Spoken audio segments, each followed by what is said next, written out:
الحمد لله رب العالمين،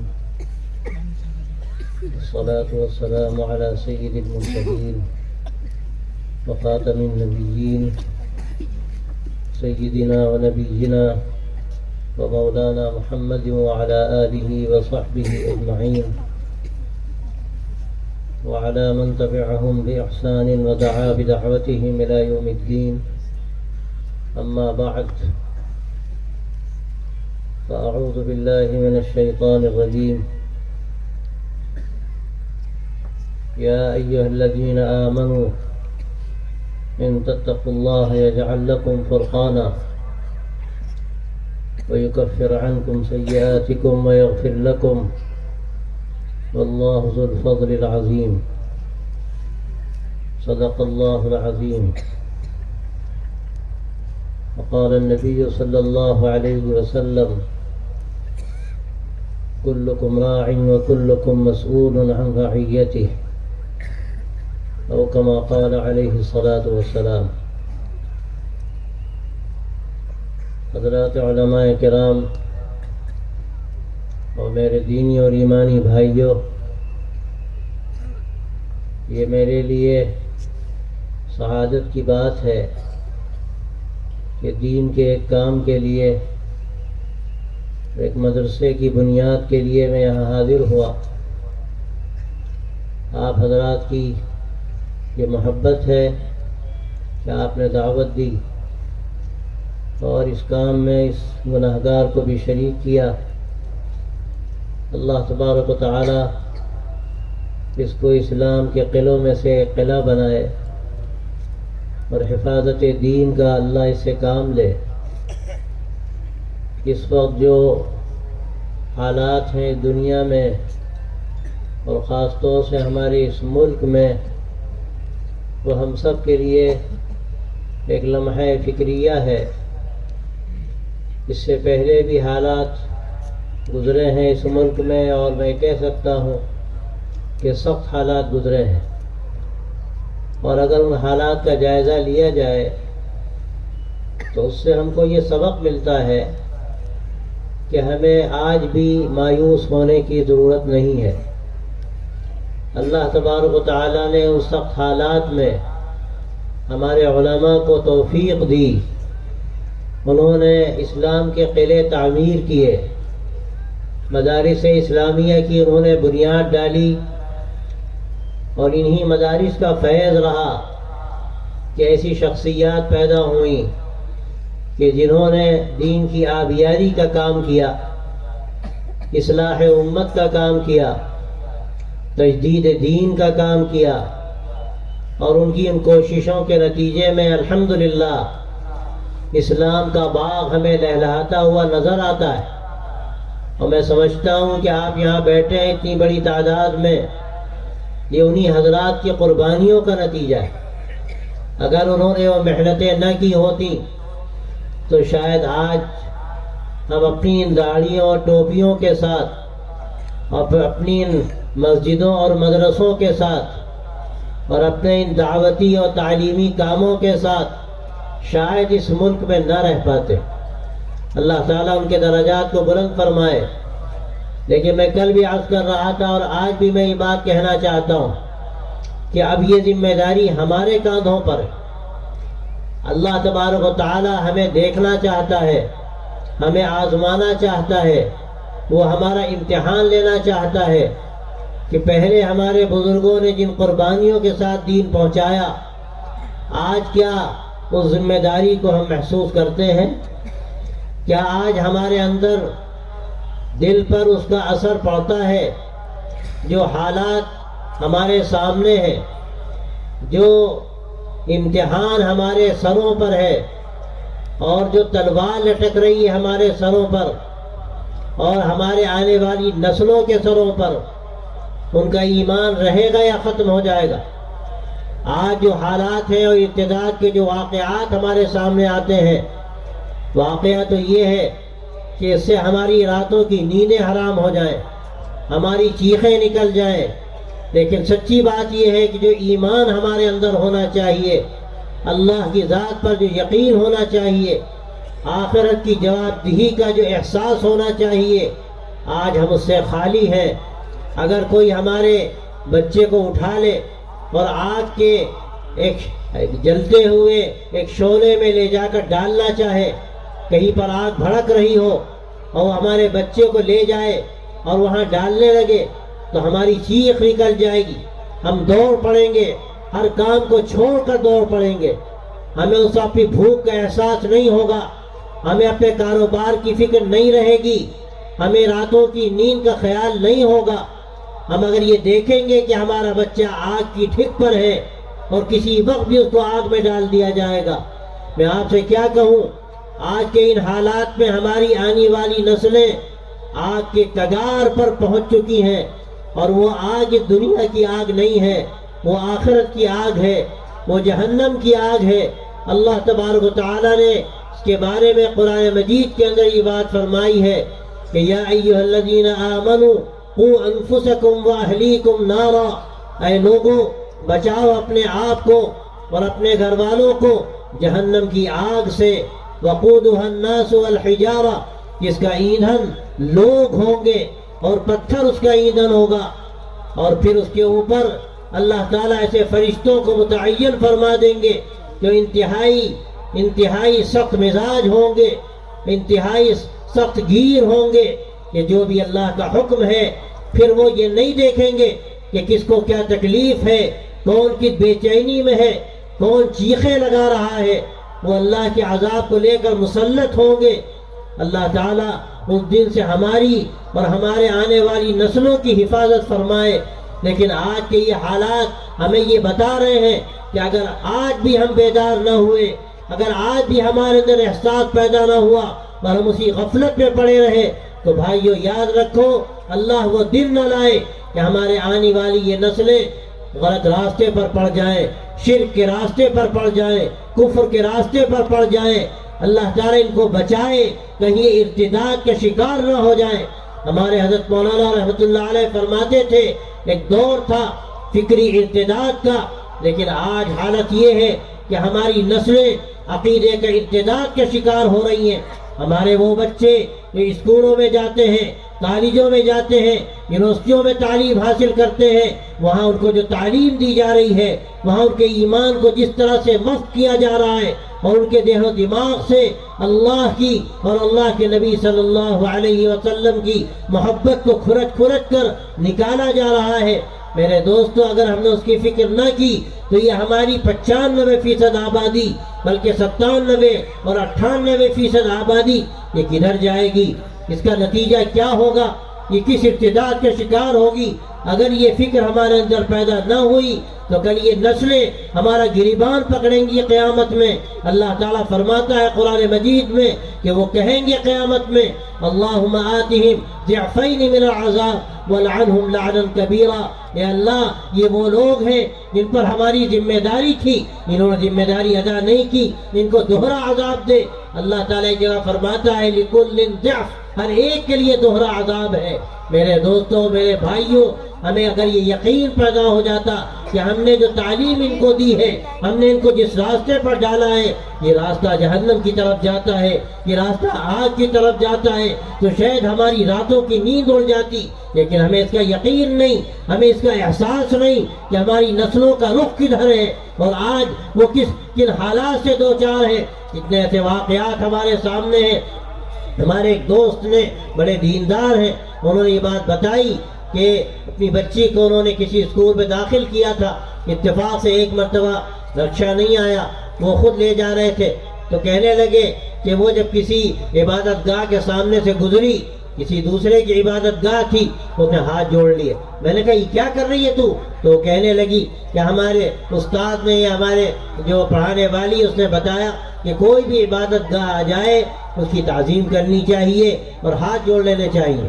میرے دل پر ایک چوٹ لگی کہ ہم ایسے غافل ہیں، ہم کو کچھ پتہ نہیں کہ ہماری نسلیں کدھر جا رہی ہیں۔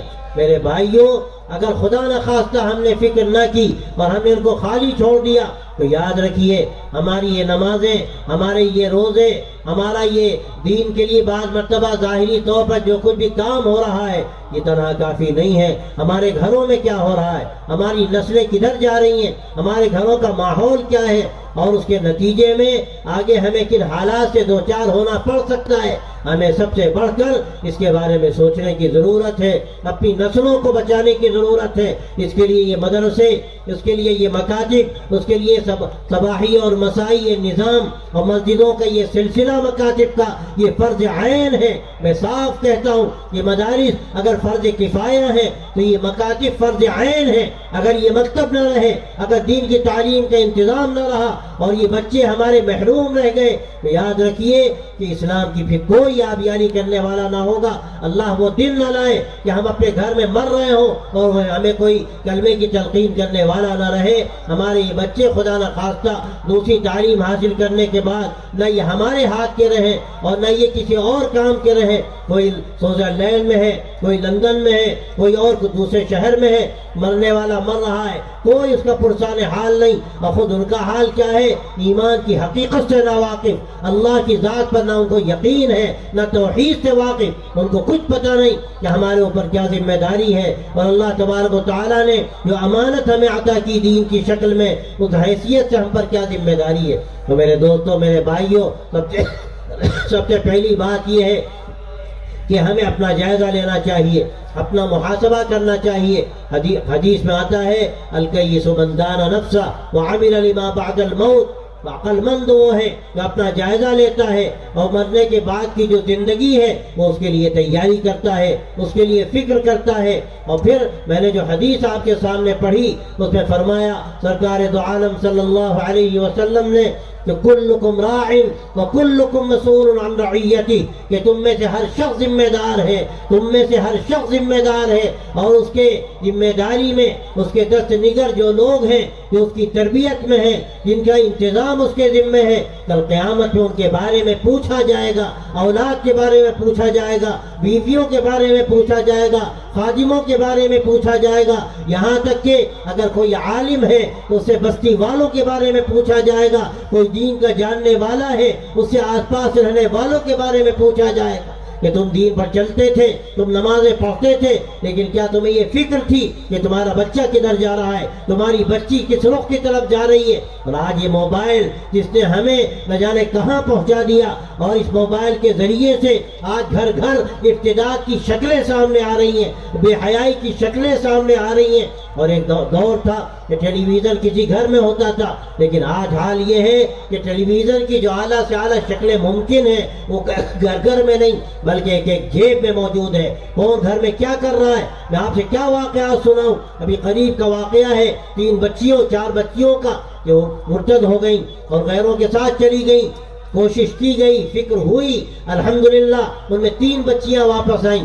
ایک دیندار گھرانے کی بچی تھی، اس سے پوچھا گیا کہ تو آخر تمہیں کیا ہو گیا، تم نے کبھی اسکول کی شکل نہیں دیکھی، تم نے کبھی باہر کا گویا کہ راستہ نہیں دیکھا، تم گھر میں رہنے والی پردے دار خاتون، آخر تجھے کیا ہوا؟ تو کہنے لگی مجھے موبائل دیا گیا اور مجھے پابندی میرے اوپر نہیں لگائی گئی، میں موبائل دیکھتی تھی اور آہستہ آہستہ میرا تعلق ہو گیا کسی سے، اور بات اتنی آگے بڑھی کہ اس نے مجھے بلایا اور مجھے اپنے اوپر اختیار نہیں ہوا اور میں اس کی دعوت پر چلی گئی۔ مجھے خود شرمندگی ہے، میں اس پر نادم ہوں، لیکن یہ جو کچھ ہوا اس پر غور کرنے کی ضرورت ہے۔ پانی کہاں مر رہا ہے، راستے لوگوں کو کہاں سے مل رہے ہیں، اور یہ جو ارتداد کی شکلیں ہمارے سامنے آ رہی ہیں اس کے اسباب کیا ہیں، ہمیں اس پہ غور کرنا چاہیے۔ ایک زمانہ تھا کہ آپ کالجوں میں بھیجتے ہیں، آپ اسکولوں میں بھیجتے ہیں، وہ سبب بنتا ہے، یقیناً آج بھی وہ سبب ہے، یہ مخلوط تعلیم بھی سبب ہے، اور پھر وہاں جانے کے بعد جو ان کو نظام دیا جاتا ہے،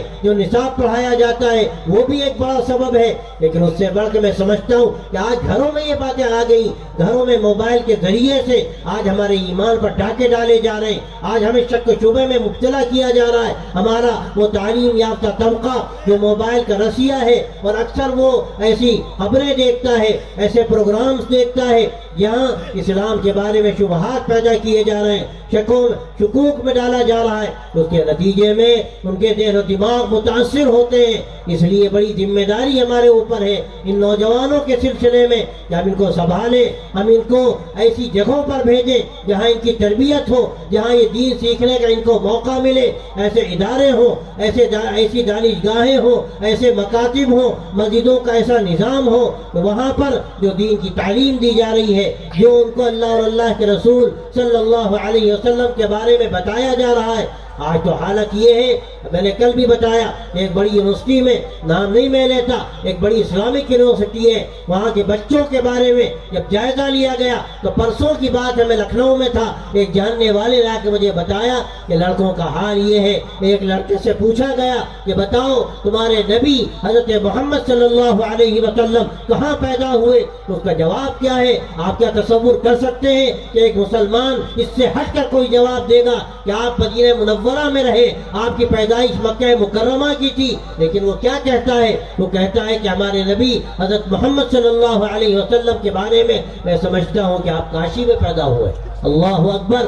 آج ہماری حالت کیا ہے؟ ہمیں اپنے نبی کا پتہ نہیں، ہمیں یہ معلوم نہیں کہ آپ صلی اللہ علیہ وسلم کہاں پیدا ہوئے، ہمارے مقدس مقامات کہاں ہیں، اور جہاں سے ہمارا ایمان وابستہ ہے، ہمارے اعمال وابستہ ہے، ہمارے فرائض وابستہ ہے، اور سب سے بڑھ کر ہماری ایمانی محبت جہاں سے جڑی ہوئی ہے، اور جس محبت کے بغیر ہمارا ایمان پورا نہیں ہو سکتا۔ اللہ کے نبی صلی اللہ علیہ وسلم نے ارشاد فرمایا کہ لا یؤمن احدکم حتی اکون احب الیہ من والدہ وولدہ والناس اجمعین، کہ میں کوئی بھی اس وقت تک مسلمان نہیں ہو سکتا جب تک کہ میں اس کے نزدیک اس کے ماں باپ سے زیادہ، اس کی اولاد سے زیادہ، وہ تمام دنیا کے لوگوں سے زیادہ محبوب نہ ہو جاؤں۔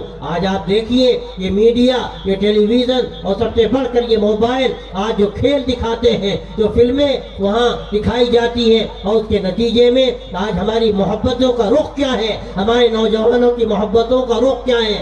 آج حالت یہ ہے کہ کوئی پھٹی پینٹ پہنے ہوئے، کوئی الٹا شرٹ پہنے ہوئے ہے، اس کو اپنے لیے وہ قابل فخر سمجھتا ہے۔ کیوں؟ اس لیے کہ محبتوں کا رخ غلط ہے۔ ہماری محبت جو اللہ سے ہونی چاہیے، اللہ کے نبی سے ہونی چاہیے، آج ہماری محبتوں کا رخ بدل گیا۔ دل دارند محبوب ندارند کہنے والے نے حقیقت گویا کہ ان الفاظ میں کہہ دی کہ آج ہر نوجوان کو محبت ہے، لیکن کس سے محبت ہے؟ محبت کا رخ کیا ہونا چاہیے؟ میرے دوستو، اگر اللہ سے محبت نہیں ہے، اللہ کے نبی سے محبت نہیں ہے، اور یقیناً جو واقعات ہمارے سامنے آ رہے ہیں، ان واقعات سے ہمیں یہ اندازہ ہوتا ہے کہ ہمارا رخ کدھر ہے، ہم کدھر جا رہے ہیں، کس طرح ہم اپنے ایمان کا سودا کر رہے ہیں۔ یہ دنیا کی جھوٹی محبتوں کے لیے، یہ دنیا کی جھوٹی عزتوں کے لیے، یہ دنیا کی دولتوں کے لیے اور راحتوں کے لیے ہم ہر چیز فراموش کر کے اپنے رخ کو بدل کر ایسے رخ کی طرف جا رہے ہیں جو رخ ہمیں جہنم کی طرف لے جاتا ہے۔ اللہ تبارک و تعالی نے قرآن مجید فرمایا اِنَّا هَدَيْنَاهُ السَّبِيلَ إِمَّا شَاكِرًا وَإِمَّا كَفُورًا، ہم نے تو راستہ کھول دیا، اپنے نبی کے ذریعے سے راستہ کھولا، کتاب کے ذریعے سے اللہ نے راستہ کھولا۔ نبی کے وہ طریقے جو ہمیں ملتے ہیں کتابوں میں، سیرت کی کتابوں میں،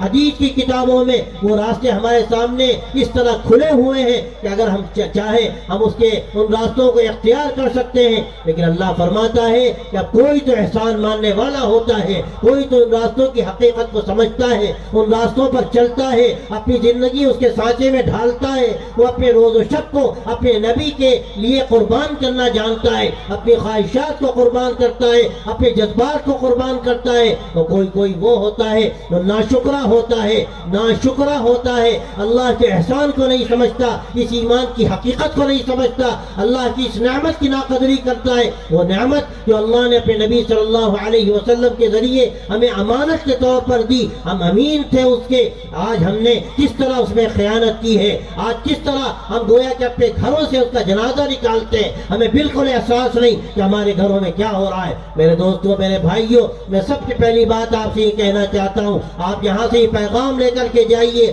ہمیں اپنے گھروں کا جائزہ لینا ہے، ایک ایک گھر کا جائزہ لینا ہے۔ اور میں تو کہتا ہوں آپ مسجد کو مرکز بنائیے اور ایک ایک مسجد کے اطراف میں جتنے بھی محلے ہیں اور جتنے بھی گھر ہیں، ایک ایک گھر کی فکر، ایک ایک گھر کے مرد و عورت کی فکر، ایک ایک بچے کی فکر، کون کیا کر رہا ہے، کون کدھر جا رہا ہے، کس کے حالات کیا ہیں، کون کن دشواریوں کا شکار ہے۔ اگر خدا نہ خواستہ ہم نے اس کے لیے فکریں نہ پیدا کی، اس کے لیے قربانیاں نہ دی، تو یاد رکھیے کل قیامت میں یہ سارے لوگ گرفت کریں گے، ہمارا گریبان کل پکڑیں گے اللہ کی بارگاہ میں۔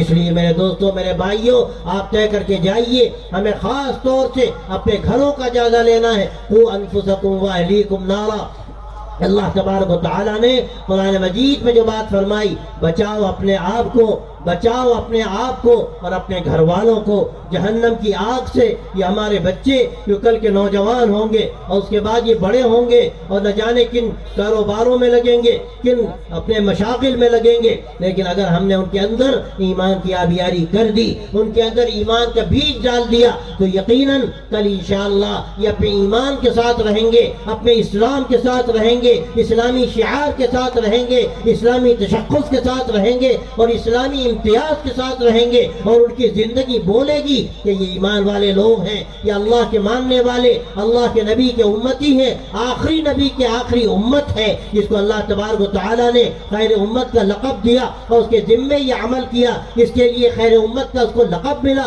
کہ یہ برائیوں کو دور کرنے والی، اچھائیوں کو عام کرنے والی، ایمان کو تازہ کرنے والی۔ اپنا جائزہ لے کر، اپنے حالات کو سمجھ کر اور اپنی ان ضروریات کو جن کا تعلق ہمارے دین سے بھی ہے، ہماری دنیا سے بھی ہے، ان ضروریات کو سامنے رکھ کر اپنی زندگی کو ایک صحیح رخ دینے والی امت ہے۔ اس پر اللہ نے ذمہ داری ڈالی ہے، اگر اس ذمہ داری کو اس نے محسوس کیا اور اپنی زندگی ایسی بنائی کہ وہ زندگی ہر ایک کے لیے نمونہ ہو، ہر ایک کے لیے نمونہ ہو۔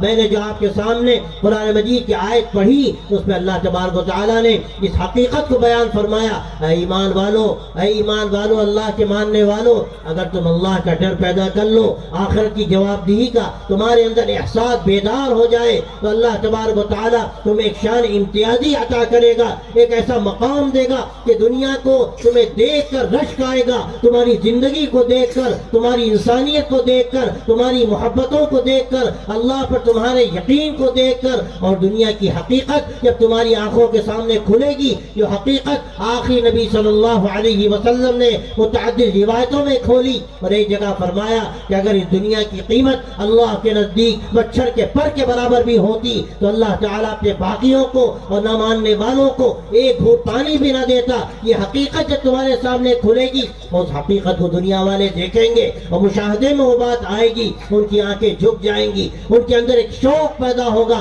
کہ آخر کہاں سے یہ لوگ آئے ہیں، ان کی کیا زندگی ہے۔